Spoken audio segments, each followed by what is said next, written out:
Good evening, everybody, and welcome to Punch, Kick, Choke Chat. My name is Sean Benson. I'm one of your hosts. And, I was thinking about it, how I'm one of four hosts. And what a lucky thing that is, I think, for you, but obviously for me. I can't speak to our guest tonight, but I'm sure he would agree. We all treat ourselves as students first, and then as whatever titles have come from that afterwards. And so the fact that we get this perspective from more than just one host, I think it's such a treat of the show. And as a host, I get other hosts' perspectives, and therefore so do you. So I'm really excited tonight. We had a week off, and we posted a video. We have these other videos we post you might be watching, but I missed this show last week more than usual. I was like, wait, what? Feels like it's been a month. So thanks for joining us again. Every week, it's my absolute pleasure to introduce Sensei Nicolas Suino. He's an 8th Dan in the Iaido, a 6th Dan in Judo, a 6th Dan in Japanese Jiu-Jitsu, and just one of the most motivating, dearest people I know. Sensei Suino, I understand we might be seeing you soon. How are you? Doing well, Sean. Thank you so much. I hope it works out, man. I know we want to do a seminar at the end of February, and I've got my fingers crossed, hoping the borders stay open. Everybody stays healthy. Really looking forward to it. Thanks for that great introduction. Everybody should be so lucky as to have you as the person introducing them. I don't get it just once, but I get it every week, and that's amazing. Not everybody's intro would be that good, Sensei. Man, I owe you a lot of money. It falls to me to introduce Sensei Randy Dauphin, who is 2 thumbnails down from me, past Hanshi Legacy, appropriately so. Exactly. Randy, it's great to see you. As most people on the call know, Randy's a 7th Dan in Shorin Karate, Yondan in Iaido, past world champion in forms and in fighting, and recently celebrated his 50th birthday by doing 50 fights. And he invited me to do that. And of course, I would have gone up and embarrassed everybody, but COVID kept me from going to Canada. So unfortunately, I had to stay down here and drink beer and watch football instead. But I wish I could have been there, and I can't wait to train with you again, Randy, as soon as possible, end of February, if that's when it has to be. How are you tonight? I am good. And that is also an excellent introduction. Accurate, entertaining. I would say that you would have embarrassed many, many people had you come here and decided to fight, especially if you decided to grab a hold of me and hit me with the earth, right? which is what you judo people are prone to do, grab a hold of somebody and hit them with the earth. Sensei Suino and Ben's and Sensei Legacy, I was thinking about the show tonight, and I was thinking, it really is a good martial arts lesson for everybody. Go back and watch show number 1 sometime, and then watch show number 55 or 56, and just see how much better we've gotten at this over the last 2 years, right? I think this is show number 58, if you don't count the short ones. So we've done this quite a bit now, and I think we've hit a good groove, and we're continuing to get better at it, just like martial arts people do, right? Anyway, I also want to say Sensei Suino and I have been scheming about lots of different things like, Sensei Yamaguchi Iaido tournaments, and getting the Crucible going again, and when we can do permissions again, and seminars. And most recently, one thing I'm super excited about is just this random email that's like, hey, you expressed an interest about going on a 5-day hike out into the woods with no technology. Do you still want to do that? And I think I was the first one to reply. Yeah, I'm down for that. Like, I'd be really excited to go do that. So maybe in Wyoming at the end of the summer, I'm going to be up in the mountains with Sensei Suino, and I'm excited about that. But every week, I don't know what, it was my initial idea, but then there's people say, oh, it's your idea. It's my idea, but it's our show. Can't function with any of us, but because it was my idea, I get to introduce Sensei Legacy, and I get to introduce the guest, which tonight is Benoit Ladouceur. So for Sensei Legacy, what I want to say is many of the same things that I say, which is he's a 10th degree black belt, legit. I know his teacher, trained with his teacher, Sensei Anthony Sandoval. You couldn't find a more legit person to grade you to a 10th degree black belt. Like many of the people we've had on this call, he's the member of the Canadian Black Belt Hall of Fame, an author, elite fighter. Other people he's trained under for extensive periods of time are Harold Warden, Benny Allen, Richard Kim. I mentioned Anthony Sandoval, and also Sensei Suino. We got a Shodan and Iaido from Sensei Suino. And the other comment I want to make about Sensei Legacy for everybody is that he's just such a great sensei and teacher on all levels. Like, I mean, on all the levels, body, mind, and spirit. And I can say that because I've had the pleasure of being his uke and traveling with him and doing things and watching him teach for well over 30 years now, about probably 33 years. And if you're interested, the one thing I would say is he's really approachable person, and he will teach you. If you just get the guts up to like reach out and say, I want to train with you, you're going to find yourself standing in front of somebody who's a really, really good teacher. And you're going to learn something for sure. That's my introduction for Sensei Legacy tonight. So now I'm going to introduce Ben Ladouceur. I didn't really know who he was until about 3 years ago. And in the last 3 years, it's like every other day his name comes up in my life now. And I'm happy that that happens. This man has an impeccable training pedigree. Many people say that they're lifetime martial artists. Some people say they are, but he is. This guy is a lifetime martial artist from the time he was born until where he's sitting right now. His dad is Bernard Ladouceur, and if you don't know, he's a 7th Dan. You probably do know, but he's a 7th Dan in Jiu-Jitsu, and he's one of Hanshi John Therien's most senior students. That's who the champ's dad is. Another name that most people will know, and if not, you should just throw yourself off a bridge somewhere, but he's trained with Jean-Yves Thériault extensively. And I'm going to be as bold to say that he's his protege. He's even Jean-Yves Thériault's protege, which is something we all wish we could say. 6th Dan in Jiu-Jitsu. He's a multi-time heavyweight Canadian and world kickboxing champion, multi-time.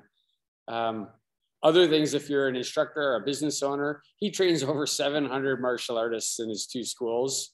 And I was just talking to him the other day, and, you know, his average classes on Zoom for fitness are, you know, 50 to 80 plus people on a Zoom class. So he's definitely rocking it on that. For me, like I said, he's a guy who keeps great company. He hangs around people like Hanshi Therien, Jean-Yves Thériault, Hanshi Sai, Hanshi Burkowski, just keeps really good company, which is always good. He sent me a link to a video and said, have a look at it. And I watched it. It was amazing. You should check it out. Bushido Battleground, episode 7. One thing that he said in that, like, I watched all of it, but he said he tries to be a well-rounded fighter, and he definitely is. I saw that he was super technical, very smart, super poised. And there's no time when he's in the ring that I didn't see that he wasn't dangerous. Doesn't force anything. He always works the strategy and takes everything that comes his way. If you give him an opportunity, you're going to regret that for sure. We were talking about it before.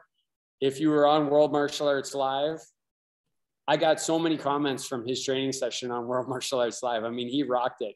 He brings the energy every time. People loved it. You could see Sensei Suino, because I remember after when we did the debrief, Sensei Suino said to me, listen, Randy, I could do Ben's workout like 5 days a week, like every week. I loved that workout. It was like the best workout ever. For me personally, when Sensei Legacy was inducted into the Black Belt Hall of Fame, is the first time I got to see him fight live. And I actually watched him and Jean-Yves Thériault fighting each other.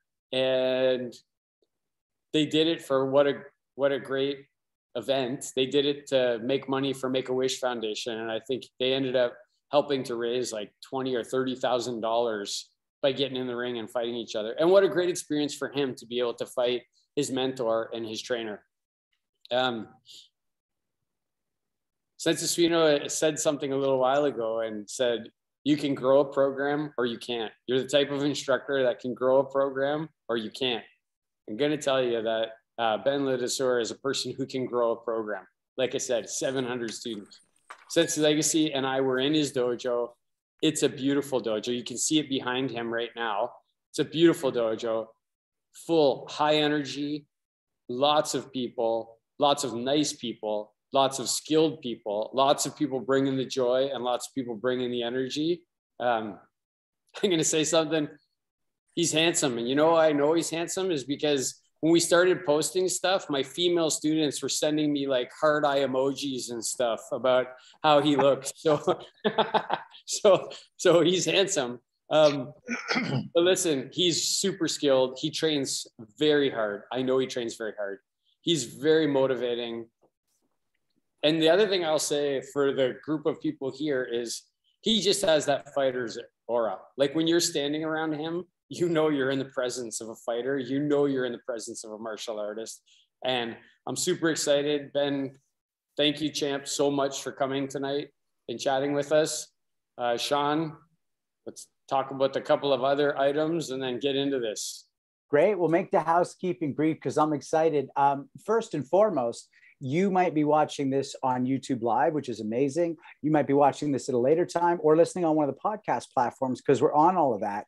But if you're with us tonight on Zoom, you get the special privilege of being part of the show. And what that is on the bottom, there's a chat button and you throw us a question. It'll go through Andre, who's running the show for us tonight. Look at that. Look at that. Andre's running the show for us tonight, not usually our guy back there. And he has that red button up like that. Well done, Andre. Thank you. And so everybody, you throw him the questions, he'll throw them to us for the champ. And also, we are doing a sponsorship thing tonight. We're sponsored by the Japanese Martial Arts Center and by Legacy Shore and Rue. And Sensei Dauphin, what do you want to say about that? Yeah, if you want to get any of our swag, you can go on Zazzle. You can find it. You can find the pinch, kick, choke, chat swag. I won't wear your stuff. I won't.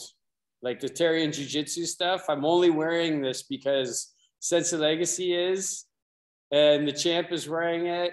Jean-Yves Theriot, the champ, wore it, and Hanshi Therien, but I'm going to take it off now because the champ gave me a hard time about not having any muscles, so I got to take this shirt off so that people can see, but that's not true. And they can see the punch, kick, choke, chat swag if you want this stuff. But in all seriousness, if you do want your swag worn, Sensei Legacy is wearing the Therien Jiu-Jitsu stuff right now. He'll wear it. Sensei Suino will wear it. Ish, I guess, based on the expression. And yeah, that's it. Like the Therien Jiu-Jitsu and kickboxing swag though. Love that so much. And like I said, for 2022, I'm reframing one thing I always said in 2021 and 2020. It is lovely to say 20, like that's 3 years. Fuck COVID, but great that we're into our third year with the show. And you're going to hear 5 adults chatting. If you don't like the content of it, look for the similarities, not the differences. If anything that's being said rankles you in any way, discard what you don't like and dig into and enjoy and connect with what you do. That's my new positive mantra for the year. And the last thing I want to say is there's some new names who've signed in on the Zoom. That is fabulous. Like it's such a wonderful thing when we can open our show up to new guests and then also the people who want to come and see the person they're supporting. So thanks for being with us tonight. So let's jump right into it. Champ, how are you tonight? I'm great. Excellent. Yeah, that was a hell of an intro, by the way.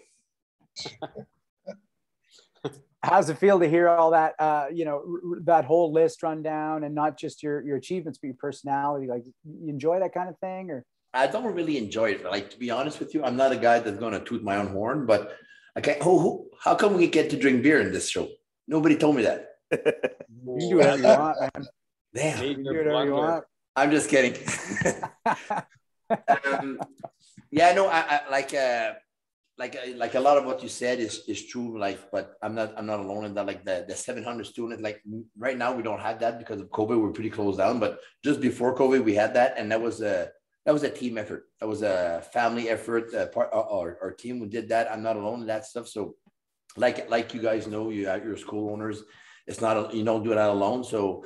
But it's fun to hear, and you kind of think about it and say, yeah, we did that. But I've been doing martial arts since I was 7, so I'm 43 now. So I met a lot of great people. I have a good team behind me, great role models. So yeah, everything is nice. That's awesome. It's great to have you here. So let's crack into that a little bit. So what brought you into training for the first time, and what kept you there? And what was life like growing up before that? Well, it's a family thing, right? My father, who was I guess he started to train. I need to remember that, right? But like in 1971, so he did his black belt or maybe a secondary, and then he kind of took a little break to build a family, which is with me. We're three brothers in the family. So after that, I was I was 7 or 8, and my brother Bobby was 5 or 6 years old. It was in that age range. And he brought us to the dojo because he was teaching for Hanshi Therien and he was training also. So it was kind of a natural thing to bring us to the dojo. And so, and we probably stayed there till we were like, I'm going to talk about myself. I started and I stayed there till about like 12 or 13 years old. And then after that, like, we tried other stuff. We tried hockey, we tried soccer, never liked it. Then we went back there when I was 16, and from there on, I never left. Yeah.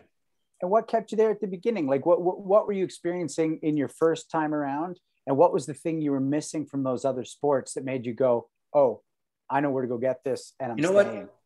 When I was young, like we did not, and we probably did not know better. Like we lived in the country, like everything was far, so they brought us to the dojo, and like. I known Hanshi Therien since I was like, I don't know how old. So it was like stepping into another house. So we were white belts and we knew everybody, or everybody knew us because of my father. So it was just great being there. But I think like a lot of the kids, if it's not motivating enough and it's not new enough, or you kind of lose interest in it. So, but like, okay, if you don't want to do jiu-jitsu, well, you'll do something else, right? So, we tried other sports, and I think I was at the age, like back then, which is like completely different now. We were like, I'm going to say 10 or 12 people of the same age. So we had like a second family. I had more friends at martial arts than I had at school. So like I had my brother who was 2 years younger than me, and like we are right now, we're about 5 or 6 that are dojo owners as of today, that we were training when like 25, 30 years ago. So it was, I think it was the friend and family atmosphere that I really liked that kept me there more than the training itself. Right on. And at what point did you kind of go, "Oh, I think I'm pretty good at this"? I never thought I was pretty good at this. I just liked it a lot, and I kind of liked the and again and different times, right? Like back then we had world conventions every year, so that was our like thing. So we trained all year and we raised money all year, and we would go to the world conventions. There was a few in France, England, Switzerland, Austria. So we went every year. We were like a bunch of kids, 16, 17, 18, 20 years old, that we would go there. So it was like our Super Bowl. So we would train all year, do demonstration, and we had like capital conquest also. So we would do demos, and we would compete. And so all of those trips every weekend, we would go there. So we would train, then we would compete, we'd come back, we'd do a show, we'd come back. So, and we met a lot of great people like that, the Northern Karate gang. I don't know if you know those guys, or you know those guys, but like we have, there's still a lot of people that are my age also, that we would hang out, and the only way we would see them is at those conventions. And we didn't have email or Facebook back then. So if you wanted to, you had to call the people on the phone, or like, oh shit, in 2 weeks, it's the Ryukyu Nokase in Toronto. We would go there and we would stay at their hotel, and we would like just have fun with them. And then we would go back home. So I think what kept me there most is like the friendship and the family and the training also. And because we trained so much, I think we became good, and because we were competing against each other, because everybody was good. And back then, like, because of the way we were taught, it was always like go, and it was an hour and a half classes, and you needed to compete often. So I think we were better, or we trained more. That's why we were better at that. That's fantastic. I love that. And we talk about family so much on the show. Sensei Suino, I notice you really connecting with the idea of like that group, traveling together. Is there anything there you want to touch on or crack open at all? I just think if you get, if you're raised in that culture, it becomes part of you. And I was lucky to kind of have that experience in judo growing up from about age 6 to 14 or so. Just with a friend group and going to, in those days, like the champ was saying, there were competitions all the time. And there's just something about growing up and training and competing constantly that really formulates you as a martial artist. It's good to hear that. Love that. Hey, yeah. Ben, sorry. The one thing I wanted to say about that is something that Sensei Legacy said that's always resonated with me. I've experienced it with you and with Sensei Legacy and with Sensei Suino. When you travel and you do those things, it forms tighter bonds, right? Like you form tighter bonds. When you're in Austria and these are the 6 people or 8 people that you're hanging out with, that's your crew. And then when you get back, they're even more your crew, right? When you find yourself in Japan on a subway somewhere with these 5 people, that's your crew. Like that's who you're with, right? And that like fuses you together. That travel and that training fuses you together in a way that other things don't, I think. So I really like listening to the champ talk about that stuff too. That's what it made me feel like. Yeah, that's lovely. So champ, at this time, are these tournaments, is this all jiu-jitsu, or where does the striking start to feather in for you? Well, back then there was two divisions, right? There was the point fighting, which is like first to 3 points, or continuous sparring. That was a little bit later. So it was a minute rounds and total points. And there was the self-defense category, which you would present 2 or 3 techniques, whichever the rules were. So you would do one on the slow motion. You would stop before throwing the person down, and then you would do it very fast, and you would be judged on your form, on your like the way you would do the technique, the speed, the execution of the technique. I remember it, and that was a good thing also, because you needed to present yourself like kata, like you need to present this. My name is this. My dojo is this. Can I have your permission to start and demonstrate my technique? And the board would say yes, and you would start it up. So we did that, and then there's like something changed at the end of the that era, that it was not anymore like the basic stuff.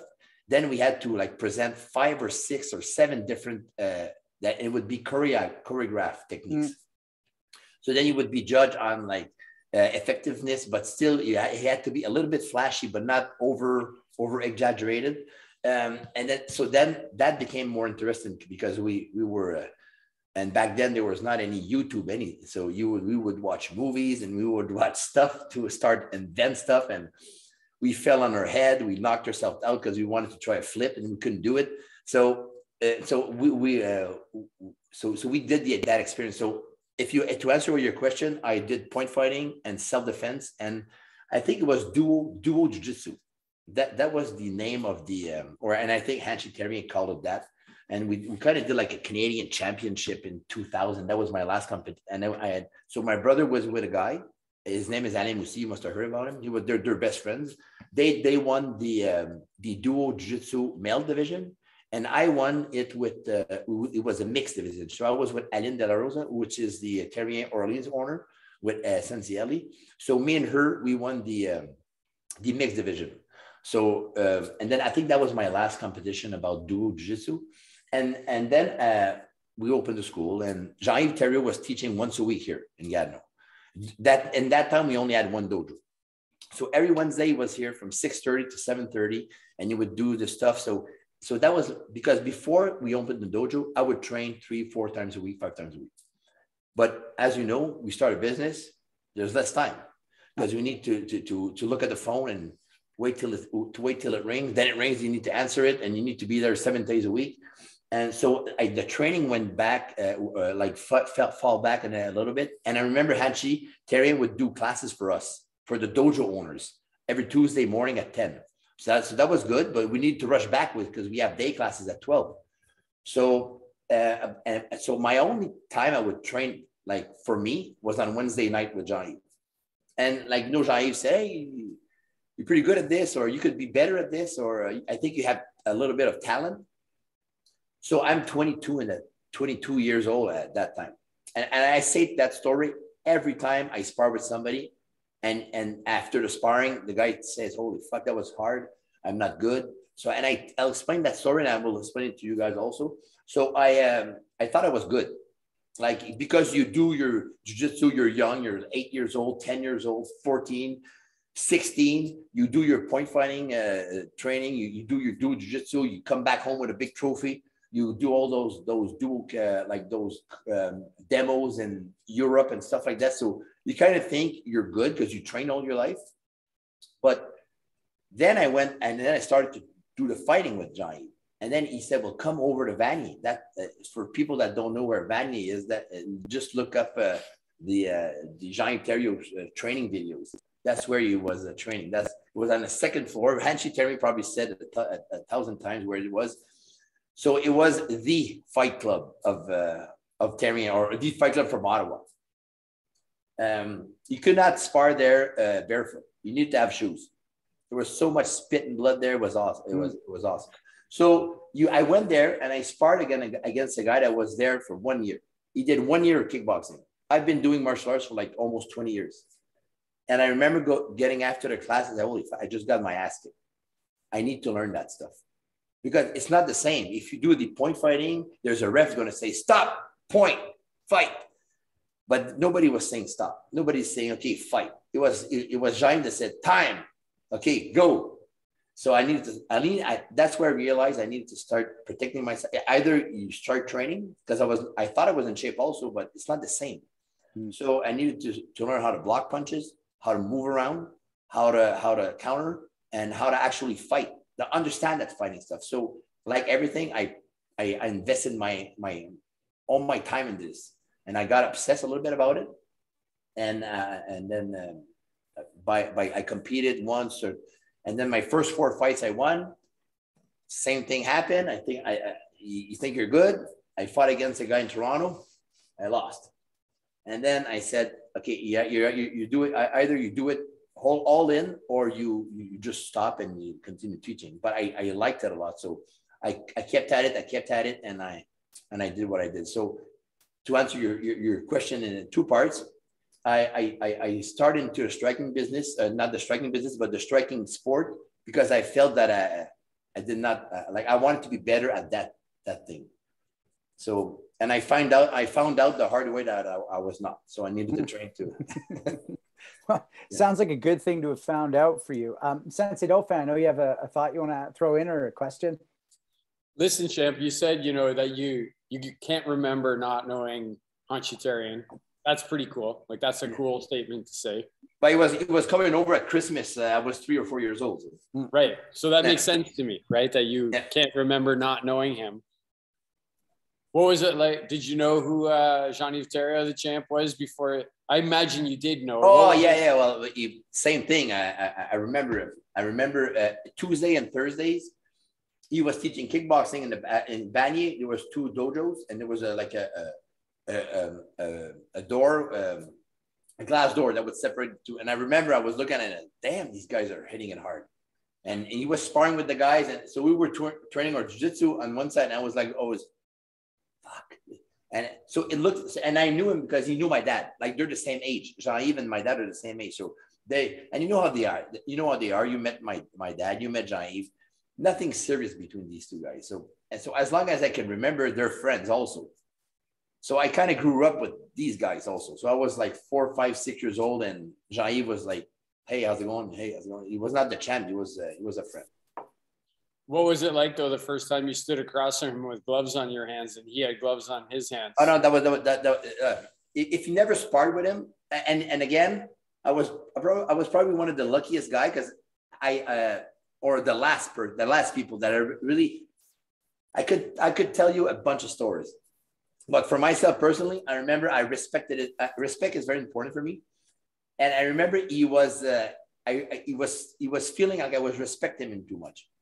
So he kind of pushed me in the chest, and then he said, and he took his foot and he threw a line down, and he said, once you cross that line, there is no more respect. And then he said, I understand you respect me, blah, blah, blah, blah, blah, but we're training right now. So, and he drew the line, he pushed me, and he stepped over the line, and he said, let's go. And and that I kind of understood that I cannot take it personally. If he hit me hard, it's not because he doesn't like me. I guess he just wants to teach me, and so it was always a little bit stressful at the beginning, but after I kind of made peace with it, and it's gonna hurt, but it's gonna be good. Yeah, that's an understatement. It was a little stressful in the beginning. Oh no, it was awful. I would start doing anxiety. Like we were training every Friday. That was the day. I would start doing anxiety on Wednesday. Yeah, I couldn't sleep on Thursday, and all the way to the dojo, which is like 25 minutes from my place, I would not speak. I remember my brother was the same. Yeah, and after and it's often, and he would say the same. After the workouts, we would go back to the dojo, and we wouldn't speak. Yeah, it's interesting. It's interesting you say that, champ. One thing that I've started to think about is the sign of a good dojo. I think one of the signs of a good dojo is you should be a little bit uneasy as you're going to it. Oh, no, for sure. Because you knew you were in for it. You weren't in for it. Right. Like, I'm sure your students don't come to your dojo thinking, I feel totally comfortable. Like, there's some element of it that makes them feel uneasy, I'm sure. A lot of the mentality right now is different. If I can just maybe talk about it 2 seconds. Yeah. Like 20 years ago, 15 years ago, 10 years ago, 5 years ago, it's completely different. So yeah, we need to remember that even if we're doing martial arts, we're still running a business, right? So if you start, not everybody is like us that like to train hard or like to get punched in the face or actually accept it. We have some of the students that are, but a lot of the people come in for personal development, right? And they want to try out the fighting. They want to try the slips, the punches, actually feel, but nobody wants to get back at work on the next day with a black eye, right? So you need to really dose the intensity, and you need to put those. So as a coach, I need to put these two together and these two together, but not these two together, because this guy does not want to get hit. So back then, I'm just going to say it like this. Back then, everybody was a killer. We would go there, and everybody would be anxiety. We would start skipping rope and look around, and holy shit. And then somebody would come in. Oh, this guy's in today. And then another guy. Oh, fuck, this guy's in. And then, and let's say somebody was not coming in today. Okay, at least this guy's not here. But now, 22 years ago, 22 years later, we kind of want everybody to come in, but at their own satisfaction. And it's more important now, as for me as a coach, to control. Okay, you guys together, so everybody gets a good experience.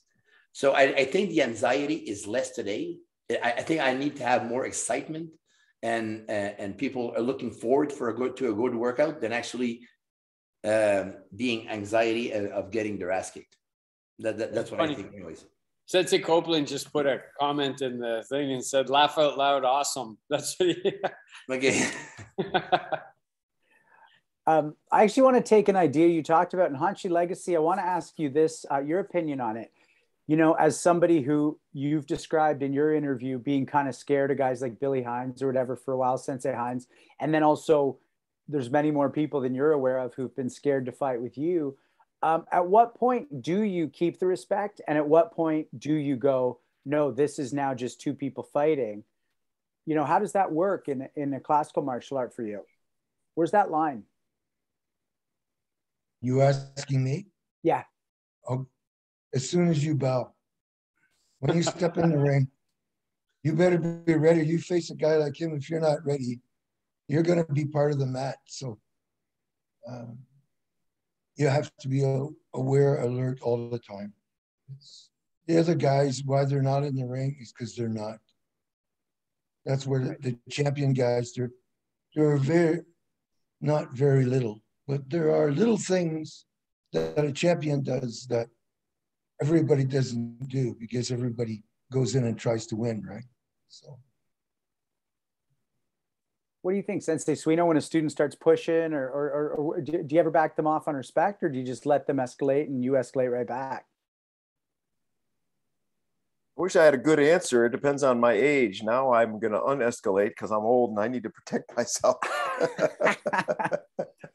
But I think I've told you this story. I've got a really gung-ho judo student who was preparing for a tournament a couple of years ago.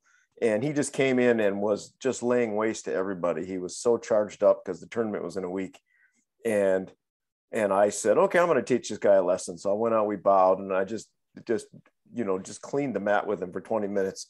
And he thought it was the best thing that ever happened to him. But of course, my idea going out there was I was supposed to be educating this guy and settling him down. He got no message from that whatsoever. Sensei Dauphin, what are your thoughts on that? Because, you and I, we fight all the time and have for 25 years. And where's the line of respect versus bringing it? It just always depends on who's. Ben actually was talking about, the champ was talking about it. Put these guys together, but don't put these guys together. If you put me in front of the right person, they're gonna have like the best hour of fighting they've ever had. Like, they're gonna enjoy it. They're gonna feel like they're on the top of the mountain. And then if you put the wrong person in front of me, they're gonna have a horrible time. They're gonna leave the dojo and just feel terrible. And I've been that person. I've also been that person. I've been both of those people, right? Like, I mean, yeah. I was always exhilarated to go fight with Sensei Legacy, driving down the road, and nervous and shitting my pants, and grateful that I was the person who was going to get to walk into the dojo with him alone and do this stuff and learn these things. And I just wanted it so bad. So I think, to me, that's the difference, right? Is what does the student want? Do they want to just try something on a little bit and get in good shape and have some fun? Okay, we can do that. Or do you want to be serious about it? If you want to be serious about it, you're going to pay a price and going to feel a little bit weird about it at different times, I think. Love that. Thanks, everybody, for those answers. Champ, I have one question for you, and then we'll go to one from one of our participants. But I wanted to ask you, did you, at that age, when you started competing and started, doing the tournaments, did you start giving up the jiu-jitsu, or have you always kept that running alongside? That's a good question. I get asked a lot because the way our business is built right now. So maybe from my first 5 or 6 years of fighting kickboxing, I continued to teach jiu-jitsu. And I'm going to say in 2010, we opened up a second location, which is about 20 minutes from here. And back then, I'm going to tell you, we were very busy. We were like, we were close to maybe, I'm going to say a number like 1,000 or 1,100 students at both schools. It was so busy and both of our programs were busy. And my brother, Bobby, was teaching jiu-jitsu and kickboxing, and I was teaching jiu-jitsu and kickboxing also.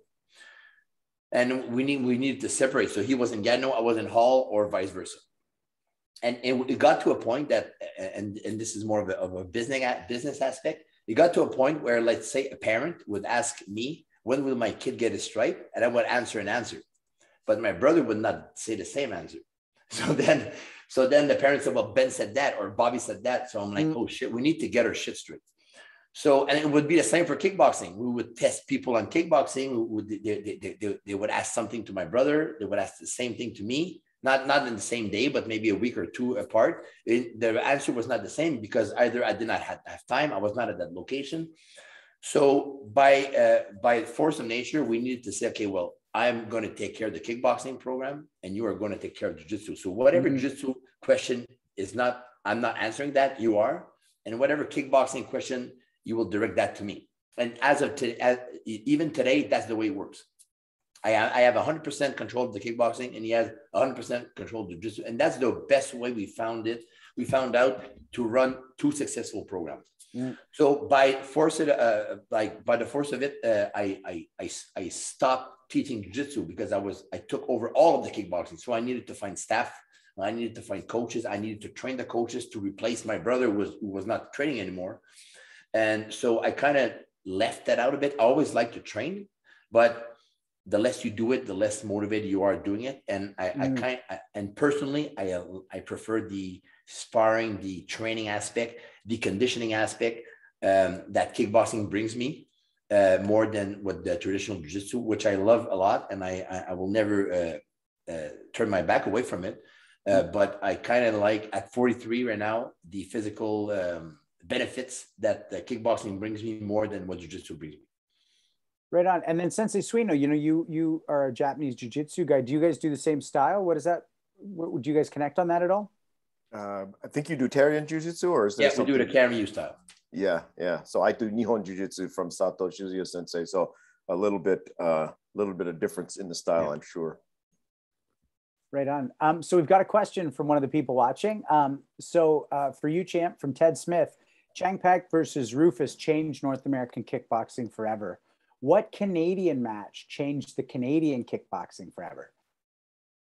I'm not sure I understand the question. Rufus against the champ? Chang Pak. I don't really know who those people are. Sorry about that.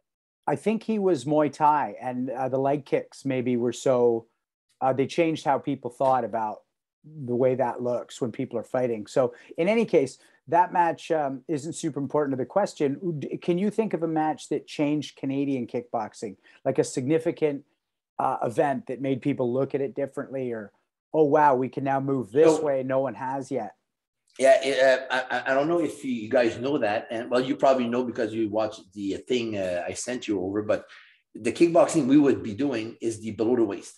So that's the PKA, so Professional Karate Association. I think you had the founder of that, the PKA, on your show maybe like a year ago. Mm-hmm. So, and for myself, which I was not, I'm not a big historian about that. I just kind of watched all of Jean-Yves' fight. The fight against Rufus was pretty awesome. And I remember watching it on pay-per-view. I was maybe 16 years old or something like that. It was all over the news. It was like all of the newspaper was talking about that. And I was like, man, we need to watch this. And his last fight, like I'm going to say for me personally, maybe I'm not answering your question, but for me personally, the last fight of Jean-Yves' career, I was there live. And I still think of it today, like often. Like I remember him coming out in front of 15,000 people. Everybody's yelling his name. So that was pretty hot for me. But if there's a specific fight, I don't know. Right on. A good answer. I don't know is a good answer. Yeah. Sure. I don't know how to answer your question is a good answer. Yeah. I want to ask you something I know we're all going to really enjoy. When you first started, what did your training regimens look like? And when you were, progressing through your career, how and why did those regimens change? At the beginning, like I said, I kind of went to the gym and I was looking around. Okay, he kind of knows what he's doing. Oh, he would skip rope, I skip rope. He skipped for three rounds of 2 minutes, I would do the same. Then he would do shadow boxing, but after I'm going to say maybe a year, I was lucky enough to train alone with Johnny. I know everybody's saying, my job was to teach martial arts. I did not have a 9-to-5 job. I would teach at noon or I would teach at night. And in the day, there's always the cleaning and stuff that normal dojo owners do, right? But I remember I would go on Tuesday and Thursday in Vanier and I would train with Jean-Yves alone. Me and him, that's it. Maybe there was some other guy, but that was rare. And I know that he did that for me. I don't think that he did that a lot. But he did it for me. So he would train on Tuesday afternoon with me, Wednesday night at the dojo, Thursday afternoon with me, and then we would go to the Killer's Row on Friday in Vanier. That's where I started to do the anxiety. So I found out really fast that I need to get in shape, and I tried a bunch of things. I tried running, not happening. I can't run. I took up swimming a lot, and I remember. I took it for about 2 years and I was going there 3 times a week, like more for my fight camps, and then I would tone off when I was not training or off season. I remember I had big shoulders. I could box like more. I would be in better shape back then than I was at the end of my career because of the swimming. Then I started to do, and then like everything else, after a few years, you got to get bored or you try something else. The CrossFit was not very popular, but the cross training was. So you would do like 5 or 6 different circuit stations, and you would do it like for like 30 seconds or 40 seconds, have 20 seconds off. And that would work. And I run stairs a lot. Where I used to live, I had like a place in the woods that like the city owns. There was like 180 stairs. So it would take me about almost a minute and a half in a light run. That was easier for me than to just run. So I would do it like, I would start off my training camp doing it 5 or 6 times. Then I would go up to 8, 9. And as soon as I could hit 12 or 13, in my head, I was ready for the fight. So I kind of experienced everything. And I tried to search everything that would challenge me, that was not boring. And from there, even as of today, I try to do my workouts the same way. If it challenges me and it interests me, I will do it. Running stairs. Who did you learn that from? Well, you know, did you see his documentary on? Man, he would go to the Civic Center and he would run stairs for 2 hours. He had thighs big like this. You know, Ben, I got to be honest with you. So when I was like, Jean-Yves is the person who got me into martial arts. And I was young and watched, and actually Sensei Legacy and I were in a basement watching that same fight when you were 16. We were watching the same fight when he was fighting Rick Rufus. But when I finally met Jean-Yves a few years ago, I always remember him looking like he's in great shape. But, you know, in PKA, you're wearing pants, right? You always wear pants. The first time I saw him and he was wearing Muay Thai shorts, and I looked at him and I was like, holy shit, like, look at the size of this guy's fucking leg. And then I thought about him running up and down those stairs, and I was like, that's where that came from. Yeah, for sure. Yeah. So I have 2 questions around the training. The first is, you know, you're talking a lot about the conditioning. So if somebody's watching this and they're thinking about themselves, either amateur or going down to a more like contact type fighting, how much of your training was spent conditioning and how much of it was spent actually technically fighting? I would say at the beginning, it was more of the fighting, less of the conditioning, because I found myself only doing 3 rounds. But the more the rounds were getting higher, like 5 or 7, the more I needed to do the conditioning. And, you know, at the beginning, when you start fighting, you progress pretty rapidly. Like you throw a jab, then you're a little bit faster, then you slip, and then when you get into a certain level, it's very slow. The progression is very slow. Because a lot of it has to do with confidence. Let's say you want to do a body shot. Well, you're doing it in shadow. You're stepping in, you're turning your shoulder, and you're hitting like doing a shadow. But for you to actually do it in a fight, it takes a shitload of time, because you need to say, okay, I really need to do it, and then you try. No, it's not going to work. And then you try it, and then you get hit. Or you try it, so a lot of it has to do with drills and drills and drills and drills. So drilling, when you're in shape, it's not very hard on your cardio. So you really need to push more. Right. So let's say people try to get in shape by sparring. It's not going to happen. It's not going to happen, because when you're sparring, you're always doing the same things. And then the more you do it, the more your body used to doing it. So it's not that much of a workout. So that's where you need to do the stairs, the running, the shadow boxing, the skipping rope. So, and I did a lot of skipping rope, a lot of it. And I was doing it like 5 or 6 rounds just before the workout.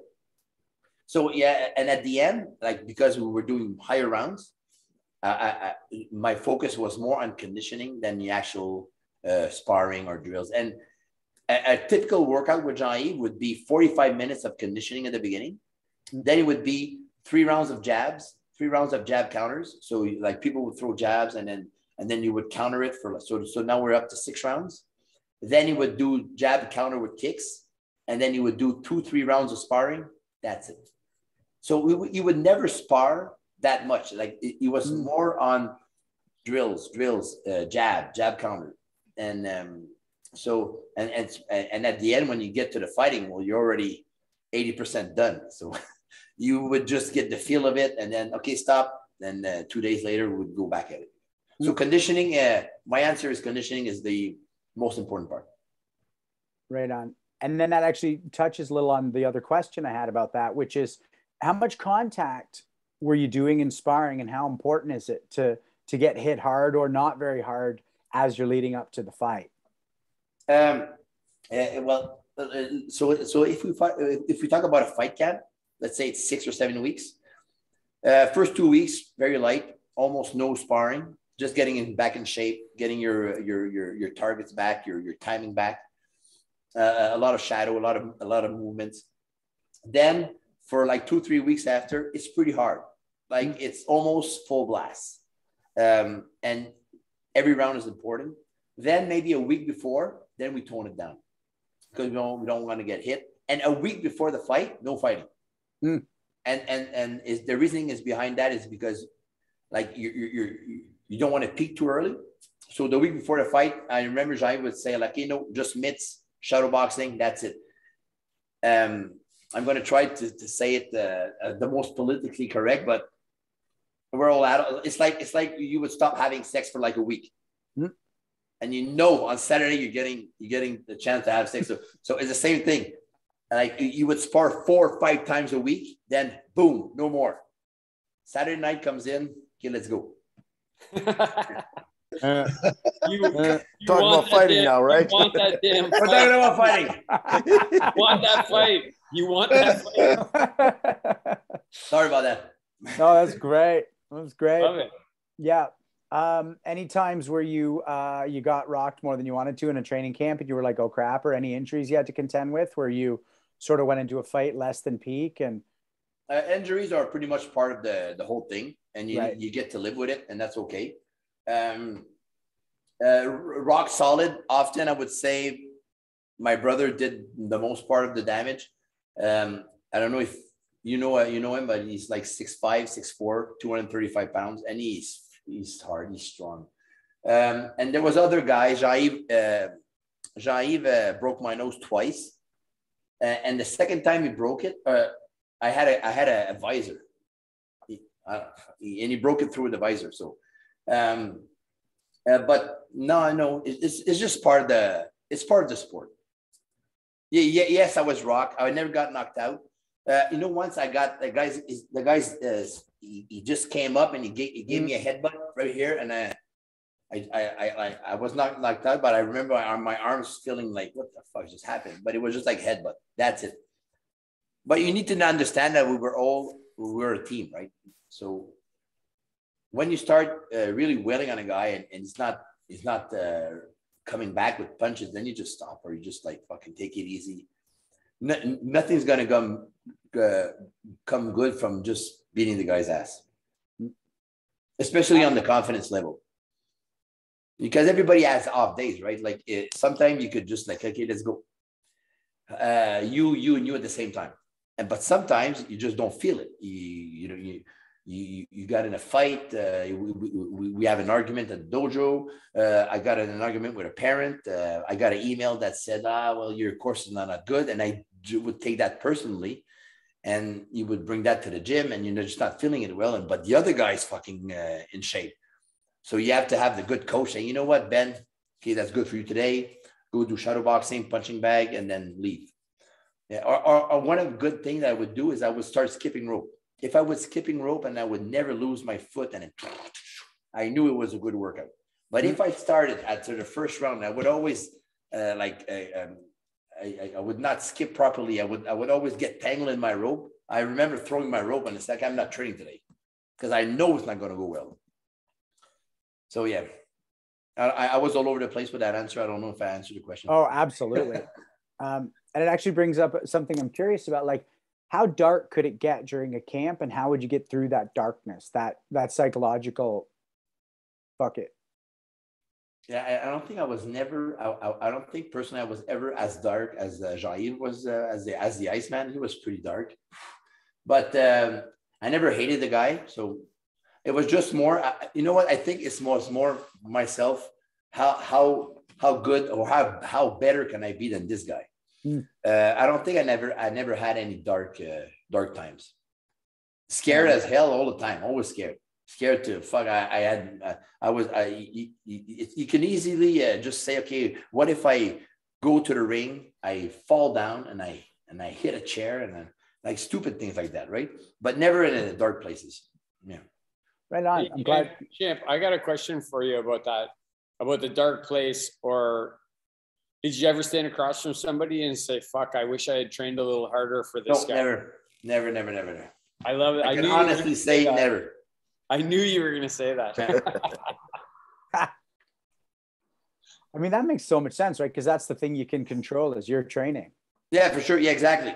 And as I've said, if you do not leave one stone unturned, there is no reason why you would not perform. If you get beat by this guy, it's just he's better. That's it. It's not because you were not in good shape. You were in your best shape. You did everything you need to do. If the guy beats you, it was just that better. So I'm going to ask you this question, and then I'm going to ask Hanshi Legacy the same question as guys who've done some full contact. What line can you draw between the classical martial arts, that point sparring you're used to? I've got some students who won't be on the call tonight, but they'll be curious. Like, we're moving around the gym in a Jiu Kumite kind of way. How does that link to the full contact? How does that prepare you for it? Is your question like point fighters versus kickboxers? Not really versus, but how does that classical training that then goes into the sport of full contact prepare you? For me, if it prepared me, well, it like point fighting or sparring, whatever, like basics are keep your hands up, move forward, move side to side, counter punch, be a little bit quicker than the other one.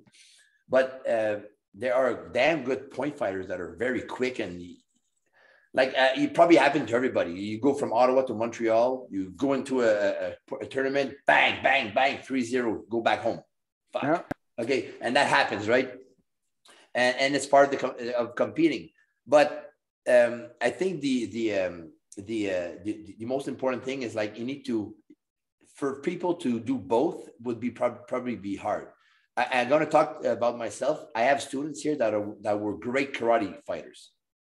They come in here and as soon as they start sparring, they're like, oh shit. Like they're very quick. Like I said, they would do a back fist and they would turn around and they would wait for the ref to stop point, right? So for them, I think it's harder because they need to adapt. So they need to not forget their training, but need to adapt. Okay, this is not what we're doing right now. We're doing full contact. Because full contact, we put the buzzer on, 2 minutes, 3 minutes. When it buzzes, you start fighting. When it buzzes another time, you have 30 more seconds. Then when it buzzes for the last time, you get 30 seconds break. Between that, you keep fighting. We keep fighting. So that I think it's harder for somebody that did like 10 years of karate that would do kickboxing than somebody that did 0 martial arts, come into kickboxing, and that's their first thing they learn. So they don't have to like divide their brain. Okay, this is what we're doing now. So I think it resembles it a lot because a lot of it has to do with attacking or defending. But I think it's harder for people to adapt if they already have like 10 years of other stand-up fight. It's like a person that's going to do Muay Thai. Then you can now you cannot kick below the belt. You need to kick over. Oh, yeah. Fuck. Well, I've been doing it for 10 years. Sorry. That's the full contact we do here. It's not better. It's not worse. It's just that's the way we do it here. Right on. Hanshi, where do you go with that? Well, it's a completely different mind setup. One is the other guy is not intending on knocking you out. And the reach is different. In my opinion, pardon me for even saying this in front of the champ, but when you step to the inside to hit somebody, once you get to the inside, you want to do your job. Whereas when you're doing touch karate, you just have to get your arm in there to score a point, and make long contact. And it's a different mindset when somebody's trying to knock you out than just score a point on you, and where the referee in that case is there to stop you from getting hurt, whereas the other one is just stopping you from being killed, right? Right. If you knock the guy out. It's quite a different game, believe me. It's quite a different game. You got to respect those guys who get in there and who try to knock each other out. Like it's not like touch karate, even though a good karate guy could always defend himself and have a good fight. But remember most of the time, like Randy says a lot, is most karate people fought non-karate people, right? They didn't, two boxers go out there and they fight the two best people that they can at their level. Right. So it's quite different, in my opinion. Thanks, you two. I really appreciate that answer. It's something I've never done, that full contact knockout, and I'm always curious about it. Champ, you ready? That's the thing. I just want to say, I think that's the thing that when you're in the martial arts world, you think about, like Sensei just talked about it. You think about that. Like Ben would have no real issue if you were stupid enough to walk up and say, like, give me your watch. And you're untrained, like, you're gonna lose, right? Like if you came up to Sensei Suino and said, like, I want your headphones, like I said, he's gonna hit you with the earth. Like you're gonna get smashed by the earth, right? Like the important thing is what you said at the beginning. What are the similarities, not the differences, right? Love that. We all love martial arts. We all love to fight. Yeah, I'm not fighting Ben in a contact match. I don't even want to. I'm not going to. I'm not fighting Jean-Yves. Not in front of a bunch of people. If he wants to come in here and pound on me, I'd love that. That would be so much fun to just get beaten up here, right? But we're all martial artists. Yeah. In that case, he's not trying to knock you out. Right. Thank God. Thank God for that. That's awesome. Thanks for that perspective, Sensei. That ties it up nicely. You ready for your 10 questions, Champ? Sure. Awesome. So what I say to everybody is answer as impulsively as you can, and then expand on your answers if you want to. What is the most effective move in your martial arts arsenal? Fudge. I would say that it's the inside uppercut to the body. That's the Jean-Yves Theriot special. Dirt to the liver shot. You get to hit the guy. He's not knocked out, but he can't breathe for like 30 seconds. Fight is over. Mm. And you know what? If you get, and this is for my personal history, if you get enough guys into the body, like at the dojo, maybe you get like over the years, you get everybody. You don't even have to say it, or you just, people talk, right? And then so you just need to fake it. And guys like, holy shit, because they heard the stories, right? So inside uppercut to the body. So, thanks. Who's the most influential martial artist in your life? Fuck, man. There is I would say Jean-Yves and my brother. Yeah. Who do you think is the most influential martial artist of all time, and why?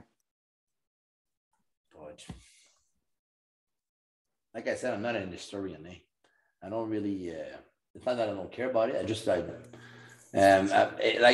maybe the simple answer is like probably Bruce Lee or stuff like that. But and why, I don't really know why.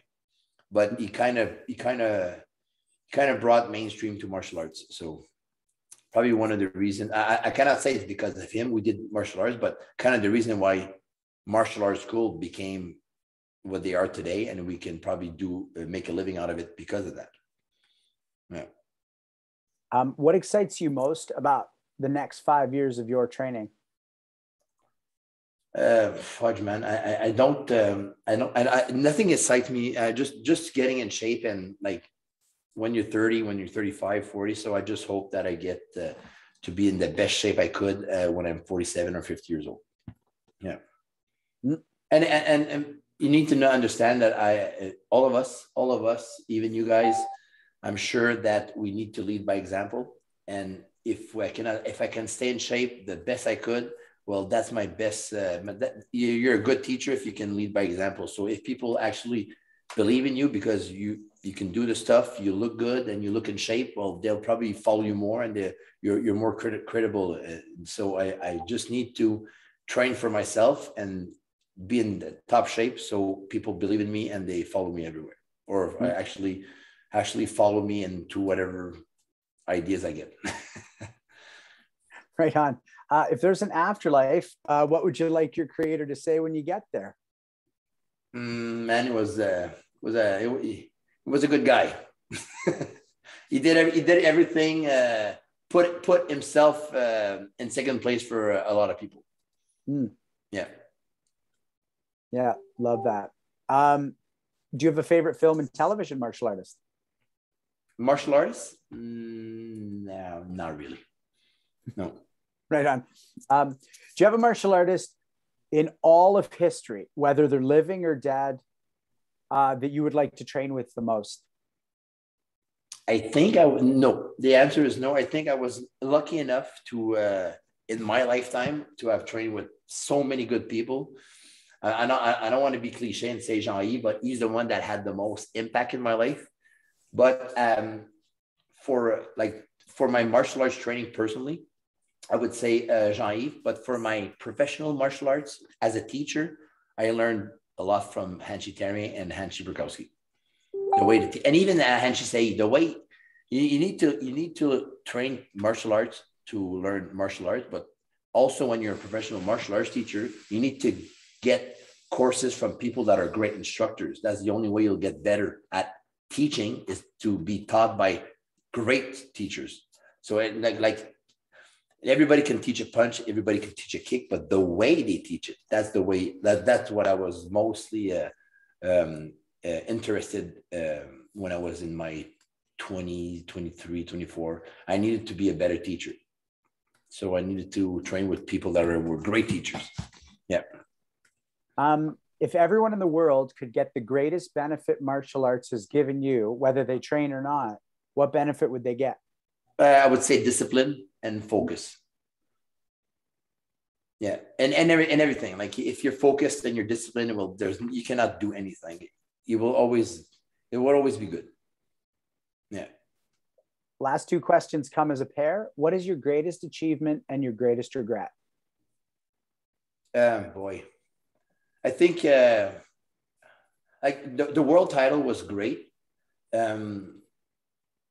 So if I can explain, I lost twice. Okay, I lost one time against that guy from Toronto. I kind of like took him lightly and blah blah blah. We all go through those phases, and I lost against my first world title.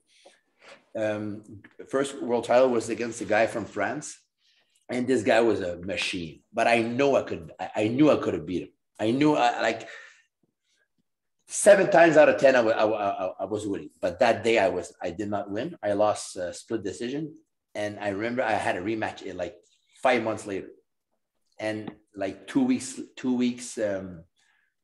before the fight, I got like very sick with bronchitis. I don't know how you say that, bronchitis something, and I could not fight.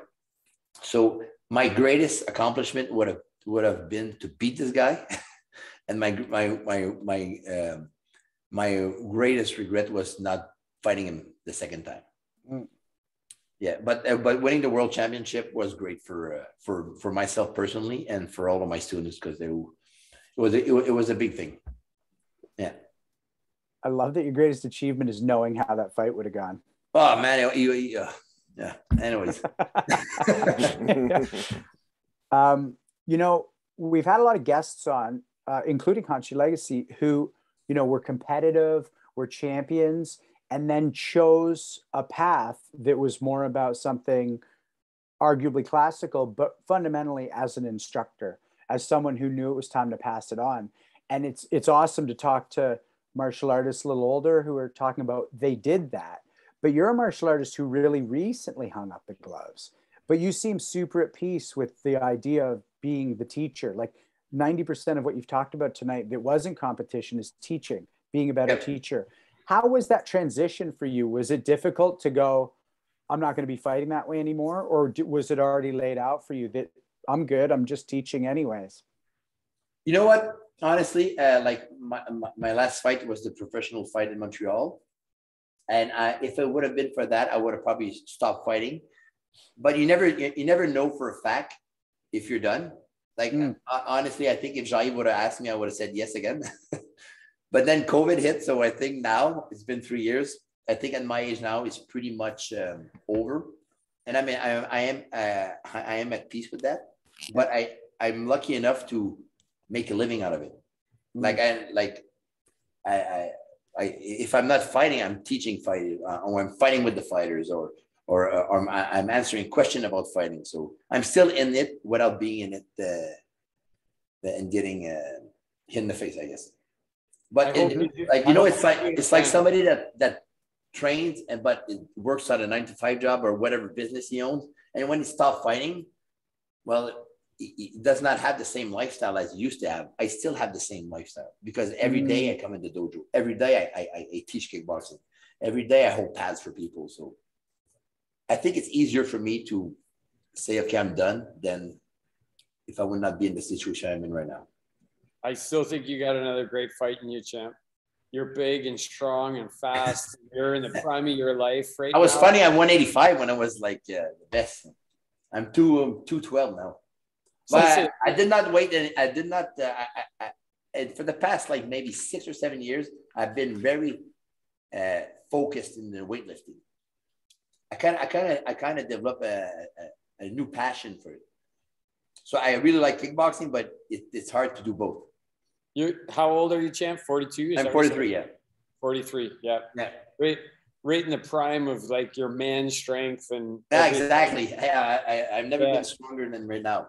Yeah, you could fight again for sure. I'll be there if you want me to hold a water bucket for you. I'd love to. Okay, good. Watch you fight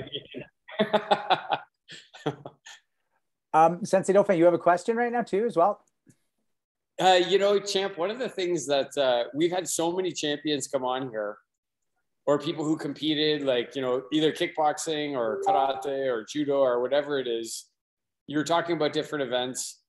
One thing that's never been brought up that I'd just be curious to hear, like everybody could talk about it a little bit. We could actually go around the horn on this because Benson, you've won karate tournaments before. What's the celebration like after the lights turn off and you get around the people who trained you and you're alone? What's it like after that moment? Boy, I don't think the answer I'm going to give you is what you're thinking, but probably you are also. You know what? It's so you win, and like there's 2,000 people, everybody's screaming your name, blah, blah, blah, blah, blah. And there's a big hype, right? But when it's done, it's done. You pack your shit up and you leave, right? And everybody's left back. So you get what's left is your family. And then you go back home and you're so tired. Like I remember when I won my world championship, I came back home and I remember and one of my friends was a radio host. So he gave me a call at like 9 at, I think it was 11. He said, "Can you come on the show tomorrow?" I said, "Yes." And he said, "What are you doing?" Well, I was giving my 2-year-old some milk. I had just won the belt. It was on my counter. So, and then he started to laugh and say, "Okay, well, fuck it. You're not having any beers." I know, I'm tired, man. Yeah. And I often you get the sore throat. You can't even drink nothing. So, and then you get a few days, you go back to the dojo on Monday and everybody's congratulating you. So you got a good vibe for 2-3 more days. But then after that, life continues. We need to teach class. We need to do stuff normal people do. Like when it's good, and that event is hot and everybody is congratulating you. But 2-3 days later, it's over. I like what you're saying, because what I'm hearing is it's the moments that lead up to that moment that are really important. And when the moment's done, then it's done. A lot of people, and I already talked to Jaime about that. Not that you go into a depression, but yet you're so solicited. Like and at a smaller level for me, but imagine a guy like Jean-Yves or all of these fighters, professional fighters. They're so solicited, like newspaper, go on TV and stuff like that. And then they're hype.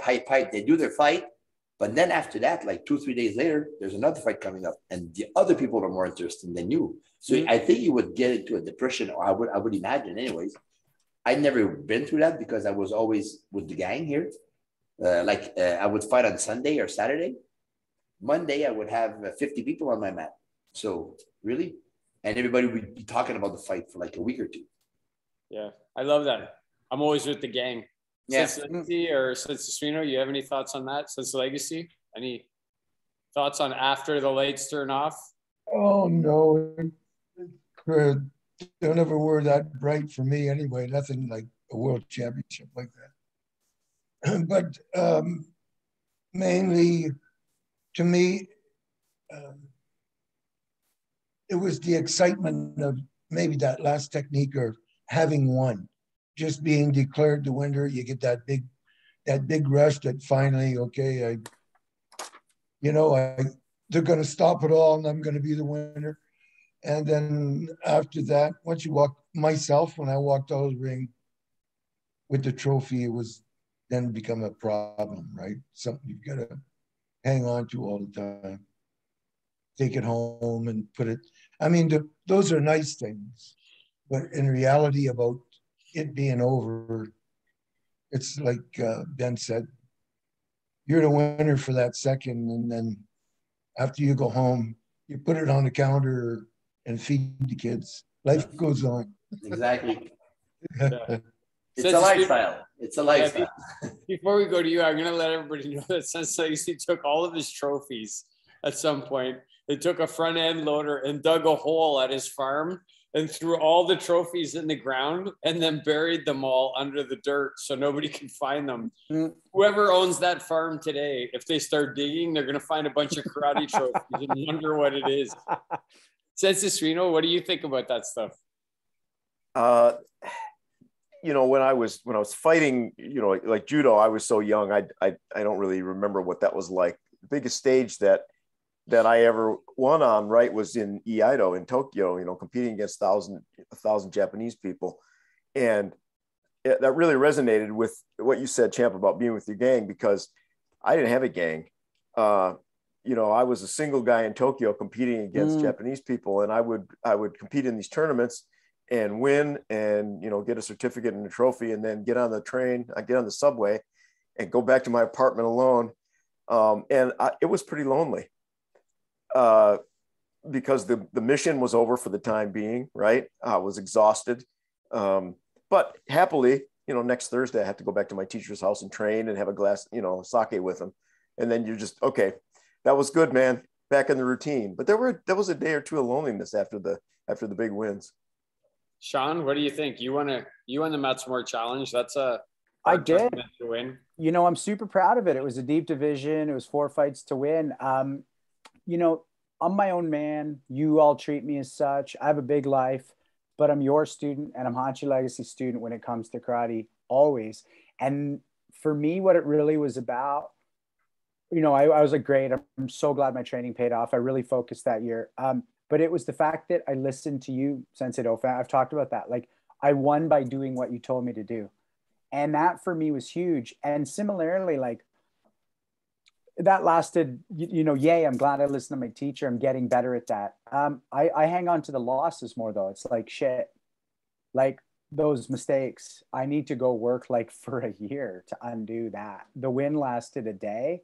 Yay, my training paid off. The losses, it's like, great, that's the information for my next while.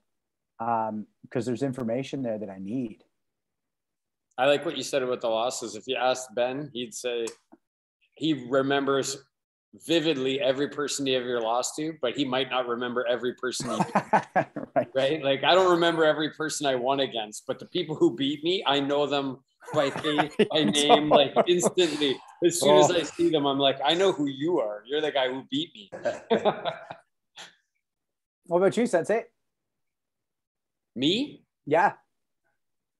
I don't know. I always had a good time after, like, up to the moment of winning. Like, I was often in a foreign country that was tropical, and I was always with Sensei Legacy.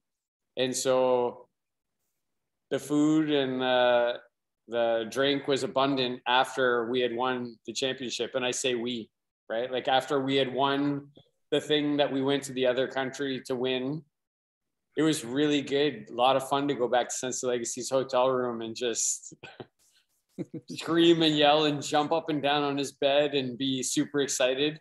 But then, after that, you fly back to the cold country of Canada, and you go back to work, and you got a big black eye and a busted hand, and people are like, what's wrong with you? How did that happen? Did you get in a car accident? Right.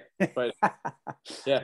But I would say that the most important moments and the most memorable moments were the moments that led up to winning, right? Like, just being in the dojo with people, training super hard, them helping you, sweating, leaving, feeling like you achieved some goal or you failed at something and you need to get back tomorrow and get working on that in the dojo is the most important thing and the best thing, I think. So we got a comment from Sensei Copeland who just said, this is so cool to hear him talk about this stuff. Love it.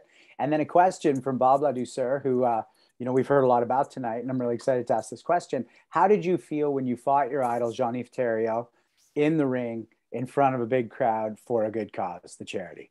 Yeah, and just before you answer, I just want you to know, Ben, I wasn't cheering for you. I was cheering for Jean-Yves, just so you know.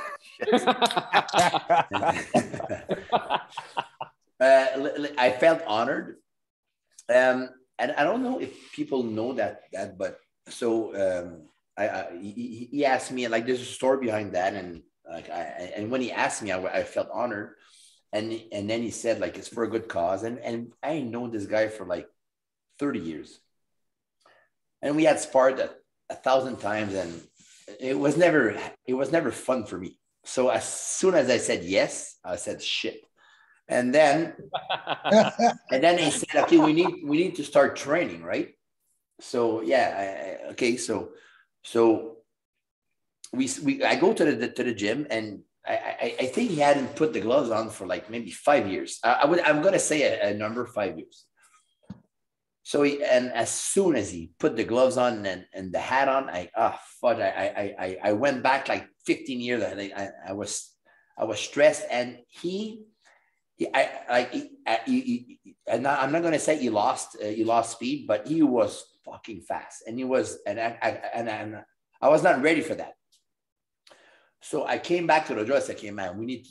Like I was disappointed in myself, and he beat me pretty much. So I'm saying, "Shit, and that's not gonna be fun for one."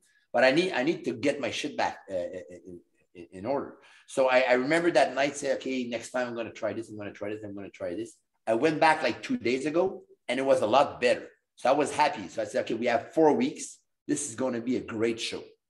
So we do 3 more times, 4 more times. And every time was like, wow, if people would have saw our sparring, they would have probably gave 100 grand. Okay. Because I was coming back to the dojo, and I was like a kid. I did this, I did that. Holy shit, that hurt. Okay. And I got him but then I think he was going to a seminar. So we took a week off. He came back, he sparred, and he hurt himself. Like, not badly, but bad enough that he could not be as good as he was when he was me. So the fight you saw on that day, we sparred like 10 times better at the gym. But he was tired because he was the promoter of the thing, right? So he had done everything he needed to do as a promoter, as a coach. Like he went on last. I would imagine he was tired, but we still put on a good show. But to answer your question, I was so stressed because I said, okay, if nobody's watching, I'm getting my ass kicked right now. Imagine when 2,000 people watching, I'm going to get it. But it ended up feeling pretty good. You looked great, champ. It was awesome. That was awesome. Yeah, so awesome. It was fun. And I love what you're saying. I mean, my toughest fights have been alone in a dojo with Sensei Dauphin. Like, no one's there. You know, I know he'll say the exact same thing. And, you know, this isn't about martial arts, but I used to play in a band in LA, and at 2 a.m. in the rehearsal space in the Valley, we made the best music we ever made. And then we'd have to go play it live. And, you know, the sound system wasn't quite as good. And, you know, the hall wasn't great. So you do a real good job. But you're like, man, if you could have heard what we played at 2 a.m. last night, you'd be fucking paying double for your ticket. Yeah. Totally. I think if you ask all the fighters that fought, their best fights were when nobody was watching, for sure. For sure. And mine were, and my brothers were, and all of the fighters we trained or we fought with was always 10 times better when nobody was watching, because I think that the stress and anxiety was not there of performing. You would just spar and that's it. You know, Ben, like I remember times fighting with Sensei Legacy where we would fight for an hour. You're talking about Jean-Yves, nobody's there. And some shit would happen between the two of us. And we would both just step back and like smile at each other. Like, nobody's really done that kind of stuff before. Like we're the few people who've ever done something like that, and nobody saw it. Yeah, I love this. Yeah. Sensei Suino, do you get that same kind of thing with the randori, with the throws, with the jits or the judo? Oh yeah, absolutely. You get into this moment, right? I think the flow is there more, especially in rolling on the ground, because there's not that, striking has that sudden impact. And I'm not that good at stand up striking, but in the flow of judo or the flow of rolling, man, you get into a whole nother world and incredible things happen. It's amazing. Yeah, you just said I'm not that good at striking, and then there's a whole bunch of people now who are thinking I'm going to step up to that guy, and then they're going to get punched in the face by you and knocked unconscious. I love it. He's laying seeds. He's giving up no advantages. If you could go back in time, champ, to when you started competing, I mean, would you give yourself any advice, or would you let it play out the exact same? Like, would you go, hey, man, like, what would you tell your 22-year-old self? I would say I would pretty much do the same as I did. Maybe just a little bit more focused. Yeah, right on. A little bit more focused, more, maybe train maybe a day more a week. Yeah, maybe get your diet better earlier. Like I needed, I needed to experiment like different types of diet and different types of stuff, and that did not work. Okay, you don't eat. Okay, well, if I don't eat, I don't have any energy. So stuff that you think and then you actually don't know. So I think maybe on the diet side and on maybe the discipline of the workouts and the resting also. You train your thing because you think you train 7 days a week that you're in better shape, but rest is as important, if not more, than the actual training. So stuff you learn over the years. If I knew then before, I would probably had the advantage, but it doesn't happen that way. No, it doesn't. Sensei Suino, your young self, what do you tell him? Oh my God. I'm everywhere, man. And I guess sometimes I feel like I should have been more disciplined, but the more different things you do, the more you learn, as the champ said, by trial and error, then you have that in your belt now. So it builds you who you are. I told you, we did the first punch, kick, choke, chat. I've got no regrets. I've led a pretty crazy life. I'd do it again, I guess. Right on. Yeah. Hanshi Legacy, what about you? What would you tell your younger self in relation to your martial arts? I don't know. For the capacity that I had, I don't want to sound, but I try to make every moment count. I'm just happy with my martial arts, and I'm glad that what martial arts gave me. So I wouldn't change anything. Yeah, Sensei Dauphin. Yeah, I'll give you a funny story, Sean, that you've heard before. But when I lost that knuckle, when that knuckle disappeared off of my hand, off of somebody's head, I remember being at Sensei Legacy's house and he was washing dishes. And my wife at the time and Sensei Legacy's wife at the time looked at my hand and they were like, "What are you doing? You need to take a break. You need to like this, you need to that." And I remember I looked over at Sensei Legacy and he looked at me and went, he just shook his head, no. What I would tell my young self is you can do a lot more than you think you can do. All the stuff everybody said is great. Diet is important. Training is important. I would tell my young self, you can do a lot more than you think you can do. You've limited yourself in your brain and you got a lot more capacity than you think you got. Yeah, that's true, because if you start a fight, you say to yourself, you get scared, and at the end you're like, "Fuck, I want to do it again." That was not that bad. So what you're saying is true. Like we put our own limits, I think. Yeah. I love that. Yeah, I mean, I think about what you say, Sensei Dauphin. Your potential is unlimited, but your time isn't. And if my young self is watching right now, like, I was so far from peaking in my 20s or even 30s. And now that I've got the mental focus to become everything I could have, I have to guard my joints a little bit. I have to guard my all the little things that are snapping and breaking along the way. And it's like, God damn, I wish I banked this sooner. I wish I banked it sooner. Thanks for answering that. I always love that question. You know, I love the idea that someone might be watching this at age 22 and go get that extra session in like right now. Like just pause this, come back for around the horn, and go get that extra session in right now. So what we go round the horn, champ. We basically, you know, we start with Sensei Legacy and we go down through the ranks and describe a bit of our time with you tonight. And then the last word will go to you. Great. And we'll have to keep our way out for the night. So Hanshi Legacy, what do you want to say about our time with the champ?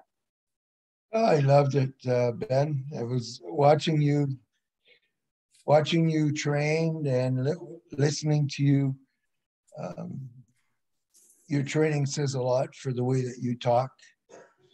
You can back it up. You've done it. So a lot of people, not a lot of people have stepped to the place where you're at. So thanks. I appreciate hearing that from you, and even more, I respect the martial artist that you are, because that's what your foundation and your base is. Thanks. And it opens a lot of doors for all of us. Thank you. Sensei Suino. Yeah, I'm just so inspired by your dedication to fitness and discipline, and you know, it resonates with me that you talk about how those play into, you know, how your life plays out, right? When you're disciplined and focused, when you're in shape, you know, a lot of other things go well.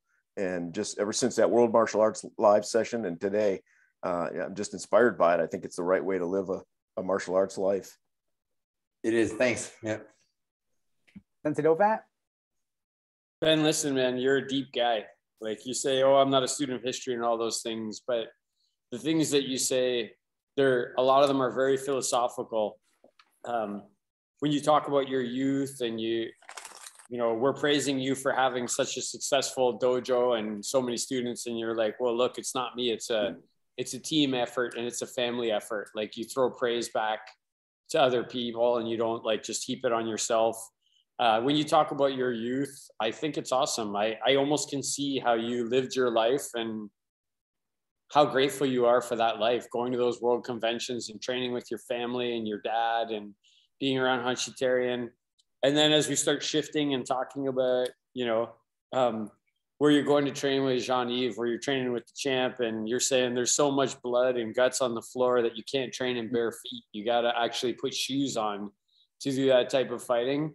That's a vast dichotomy when you're talking about those types of things. Like that's a wide pendulum swing, which is amazing. And when you talk about everybody in that room was a killer, like you walk in a room, not many people get to say that they lived a life where they walked into a room where everybody was a killer. You said something like casually, but it really resonated with me when you said respect is very important to me. That resonates with me a lot, champ. Respect is really important to me as well. And I think everybody on this call and anybody who's a serious martial artist, we all share that. You know, everybody thinks they're a little better than they actually are, as Sensei Legacy says, and, you know, but not if you respect everybody around you. I like when you talked about you and your brother talking about he's doing the jiu-jitsu and you're doing the kickboxing, and that's a recipe for success. Not a lot of people would be that smart. They'd let their ego get in the way and they'd want to be everything to everybody. So good on you, man. I like the fact that you said, like, after a year, you were able to train alone with Jean-Yves Therien. Man, you never had a regular job, whatever regular is. You've always been a martial arts teacher or been in this life. Good for you.